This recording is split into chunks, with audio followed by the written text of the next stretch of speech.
मित्रों नमस्कार, मैं मिथिलेश।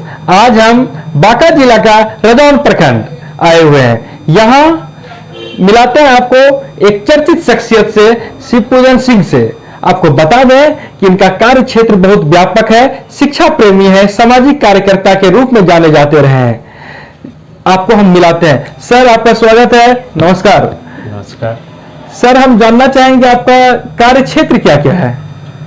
हमारा कार्य क्षेत्र तो सामाजिक है और समाज का विकास के लिए शिक्षा अहम भूमिका रखती है। इसी को ध्यान में रखते हुए शिक्षा पर विशेष ध्यान है, साथ ही कुछ सामाजिक कार्य भी करते हैं।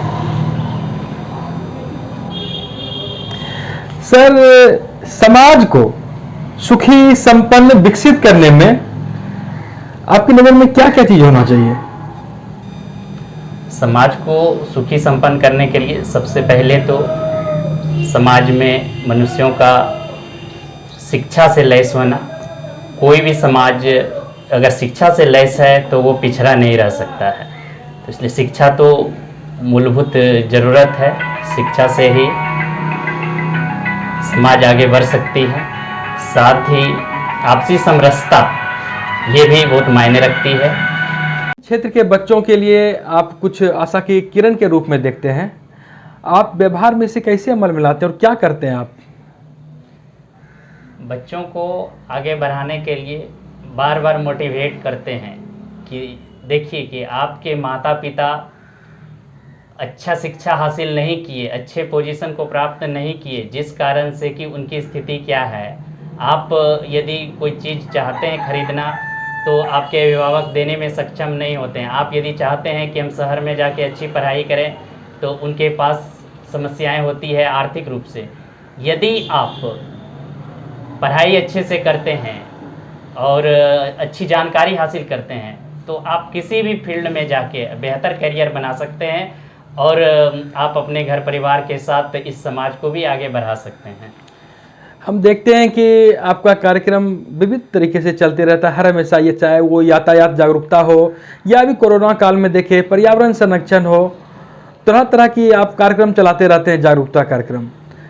हम जानना चाहेंगे कि अधिक से अधिक लोग अभी भी जागरूक नहीं हो पाते हैं सामाजिक मुद्दे पर, तो ऐसे में क्या और अधिक जागरूक हो, क्या होने चाहिए इसके लिए? और भी लोग जागरूक हों, इसके लिए जो भी लोग सामाजिक कार्यकर्ता हैं, सामाजिक कार्य में अभिरुचि रखते हैं, वो अपने कार्यक्रम को तेज करें और लोगों के बीच प्रभावी रूप से जाए, जिससे कि वो लोग जागरूक हों और फिर आगे बढ़े। आज शिक्षा की स्थिति बदल रही है और बढ़ रही है सकारात्मक रूप में, लेकिन वहीं ऐसे भी मामले समाचार पत्रों की सुर्खियां बनते हैं कि जैसे लगता है कि हमारे आज के बच्चे कुछ भटक भी जा रहे हैं। इन भटकाव को रोकने के लिए आपकी नज़र में इसका क्या समाधान हो? आजकल जो बच्चे भटक रहे हैं ये अपने समाज का प्रभाव है। दूसरा, तकनीक का ज़्यादा विकसित होना वरदान के साथ अभिशाप भी है। मोबाइल, टीवी, इंटरनेट, इससे जहाँ एक और हम आगे बढ़ भी रहे हैं, वहीं दुष्परिणाम के रूप में हम पिछड़ भी रहे हैं। तो चूँकि अभिभावक लोग ज़्यादा समय नहीं दे पाते अपने बच्चे को मोटिवेट करने में, टीचर लोग भी उतना बड़े स्तर से सकारात्मक पहल नहीं कर पाते, जिस कारण से कि बच्चे अपने आप में भटक रहे हैं। शिक्षा का विकास में नैतिकता यद्यपि छिपा हुआ है, फिर भी कहीं ना कहीं समाज में लोगों को लगता है कि नैतिकता का जो है ह्रास हो रहा है, इसमें क्षरण आ रहा है। इसका विकास हो, आपकी नज़र में इसका समाधान क्या होना चाहिए? बच्चों के नैतिकता के विकास के लिए घर परिवार और शिक्षक दोनों जिम्मेवार हैं। दोनों को चाहिए कि नैतिक रूप से उन्हें छोटी उम्र से ही मैच्योर करें। इसके लिए उन्हें हम महापुरुषों की जीवनी के बारे में बताएं कि किस प्रकार से उन्होंने समाज में योगदान दिया, कैसे वो आगे बढ़े। अच्छी अच्छी कहानियाँ उन्हें बचपन से ही सुनाएं, जिससे कि वो प्रेरित होंगे।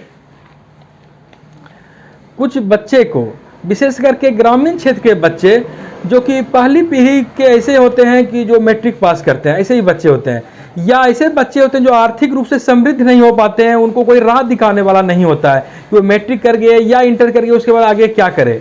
ऐसे बच्चे क्या करें, उनके लिए आपका संदेश क्या होगा? ऐसे बच्चों के लिए राह दिखाने वाले शिक्षक हो सकते हैं, क्योंकि वो शिक्षक ज़्यादा समय तक बच्चों को अपने पास रखते हैं और अपने अनुसार ढाल भी लेते हैं। तो शिक्षक चाहेंगे तो उस बच्चों का नैतिक विकास होगा और बेहतर तरीके के साथ वो आगे बढ़ेंगे। आज की तारीख में परिवार टूट रहा है, समाज टूट रहा है, जिसका कि असर हर स्तर पर हमें देखने को मिलता है। तो यहाँ पर शिक्षा इसमें कैसे अपना भूमिका निभाए? लोग शिक्षित हो रहे हैं, इसके बावजूद समाज का जो है स्वरूप बदल रहा है।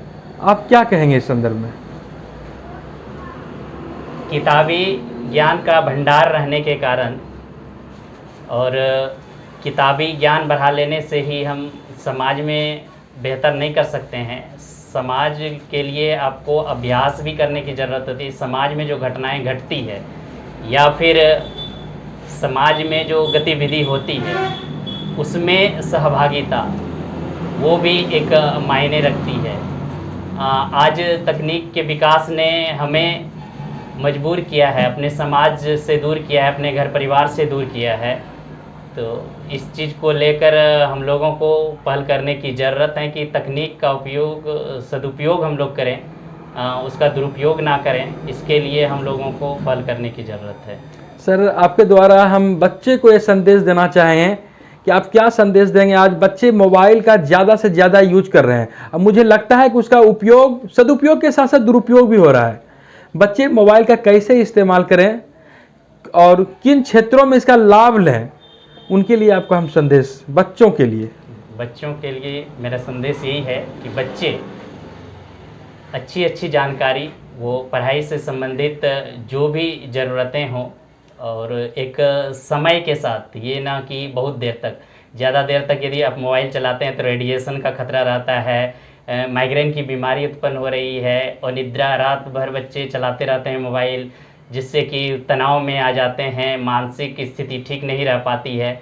इसलिए बच्चों को चाहिए कि वो एक रूटीन के अनुसार से, जिस प्रकार से कि वो पढ़ाई करते हैं उसी प्रकार से मोबाइल चलाने का भी, टीवी देखने का भी, एक इंटरनेट चलाने का भी एक समय निर्धारण हो, निर्धारित समय के अनुसार से, और अच्छी प्रेरक जानकारियों को हासिल करें, जिससे कि वो आगे बढ़ेंगे। सर, एक लंबे समय से आप भी शिक्षा से जुड़े हुए हैं और बहुत से बच्चों को आप देखते रहे हैं। हम जानना चाहेंगे इस संदर्भ में कि वह कौन सा दौर होता है, कौन सा तकनीक के रूप में वहाँ पे वो कैसा समय आ जाता है कि बच्चे बहक जाते हैं, अपने आप को काबू में नहीं रख पाते हैं?